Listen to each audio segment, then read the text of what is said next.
Learning through practice is pretty much what it means, and that is how people learn through their everyday activities. Now, I'm interested in how people learn their occupations through practicing those occupations. So, for instance, how nurses and doctors learn through their practice in hospitals and other kinds of clinical settings, and how they go on to develop further their knowledge as they respond to the challenges they face in their work. I think it's important for two reasons. Firstly, across human history, that is how people have learned their occupations. Humans lived in settled communities for about 10,000 years and cities for about 5,000 years. And it's through those settlements that we've come to develop the need for specialist occupations. And it's only been in the last 200 years or so that there's been educational provisions for many occupations. Up until that time, people have learnt solely through their practice. The second reason is that it's how we learn across our working lives. Yes, we have a provision of education at the beginning of our working life, but it's the learning that occurs every day as we engage in our work activities, how we respond to new challenges and continue to learn to respond to those challenges, which is central to what is often referred to as lifelong learning. I guess there's three ways that can occur. Firstly, what is referred to as the workplace curriculum, and that is the organisation of experiences so that they go from activities individuals can easily engage in as novices through to engagement in tasks which are incrementally more demanding and more complex. The second one is enriching or augmenting those experiences by what is referred to as practice pedagogies.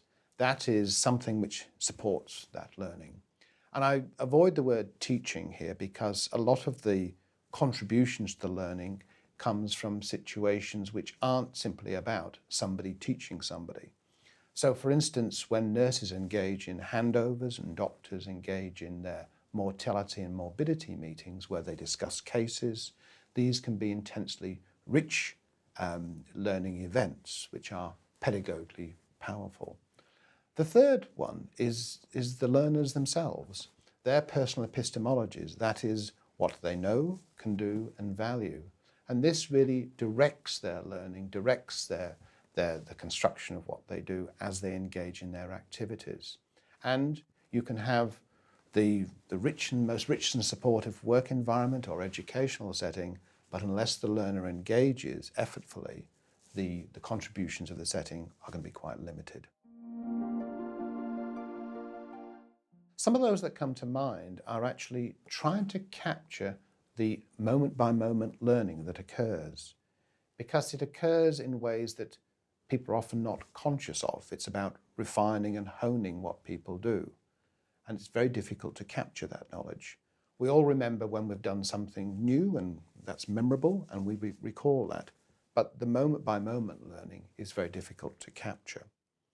The other problem is trying to capture the process of engaging work and learning, because many people work in situations where it's very difficult to observe and capture data and get informants providing you with viable and valid knowledge as they're doing so. It's difficult, for instance, in hospital wards to do that with nurses and doctors as they're going about their work. So there's some of the key challenges.